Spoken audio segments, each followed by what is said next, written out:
Operation blue star पर कांग्रेस नेता राहुल गांधी की माफी पर विधायक परिणय फूके ने प्रतिक्रिया दी है।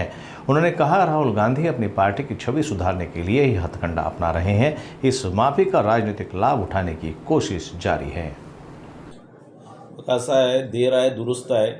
जी चूक म्हणजे जे कत्लेआम त्यावेळेस इंदिरा गांधीजींनी केलं होतं, ज्या मोठ्या प्रमाणात शीख बांधवांना संपूर्ण देशभरात त्यांना त्यांच्या हत्या करण्यात आलं होतं, त्यांना बेघर करण्यात आलं होतं। हे पाप जे काँग्रेसने केलं, निश्चितच राहुल गांधींनी त्याच्याबद्दल माफी मागितली। ही माफी मला असं वाटतं त्याच वेळेस जर मागितली असती तर बरं झालं असतं। किंवा राहुल गांधी ज्यावेळेस राहुल गांधींचं स्टेटमेंट वाचलं की त्यांनी सांगितलं त्यावेळेस मी राजकारणात नव्हतो, लहान होतो, पण ज्यावेळेस ते मोठे झाले, ज्यावेळेस ते राजकारणात आले, खासदार झाले, त्यावेळेस जर त्यांनी ही माफी मागितली असती तर निश्चितच त्याला स्वागत आम्ही केलं असतं।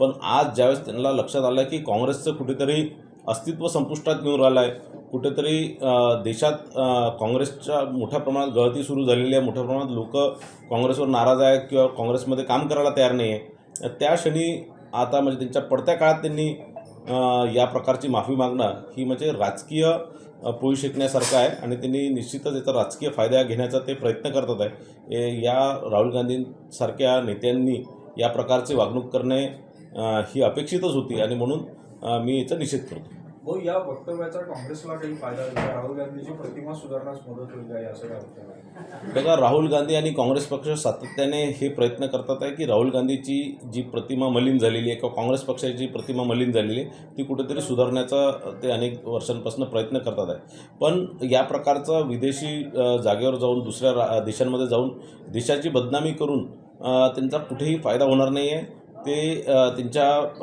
ज्या प्रकारे त्यांना पप्पू म्हणून जसं समजतात, आता देशातच नाही तर संपूर्ण जगात त्यांना पप्पू म्हणून समजतील या प्रकारचं त्यांचं वक्तव्यामुळे। जरांगे पाटलांनी पुन्हा एकदा मुंबईला जाण्याचा इशारा दिलेला आहे मराठा आरक्षणासाठी। बघा, आता जातीनीय जनगणना झाली म्हणजे घोषणा झालेली आहे आणि ते लवकरात लवकर होणारसुद्धा।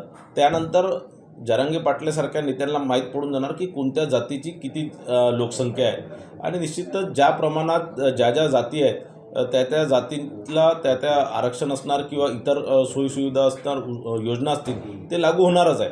आणि मला असं वाटतं की जरांगेने आता कुठे घाई करू नये, जरांगेने आता शांत राहावं आणि जातीनीय जनगणना झाल्यावर खरंच मराठा समाज 32% आहे का हेही त्यांना माहीत होणार आणि त्यानंतरच मराठा समाजाला आरक्षण दिलं पाहिजे की नाही दिलं पाहिजे किंवा कसं त्यांच्यासाठी योजना आणल्या पाहिजे हे निश्चित होणार।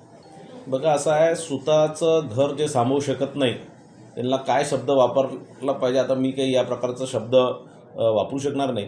पण हर्षवर्धन सपकाळ ज्यावेळेसपासून प्रदेशाध्यक्ष झाले ते सातत्याने या प्रकारचा काहीतरी स्टंटबाजी करण्याचा ते प्रयत्न करतात आहे। त्यांना कुठेही त्यांच्या पक्षामध्ये कोणत्याही दुसऱ्या नेत्याचं एक्सेप्टन्स त्यांना मिळालेलं नाही आहे। एक नेता म्हणून ते पॅराशूट नेता म्हणून महाराष्ट्रात त्या प्रदेशाध्यक्षाच्या पदावर जाऊन बसलेले आहे, वरून लादले गेलेले नेते आहेत आणि आता स्वतःचं काहीतरी अस्तित्व तयार करण्याकरता या प्रकारचं ते नेहमी स्टेटमेंट ते करत असतात आणि कुठेतरी लाईमलाईटमध्ये राहण्याचा ते प्रयत्न करत असतात।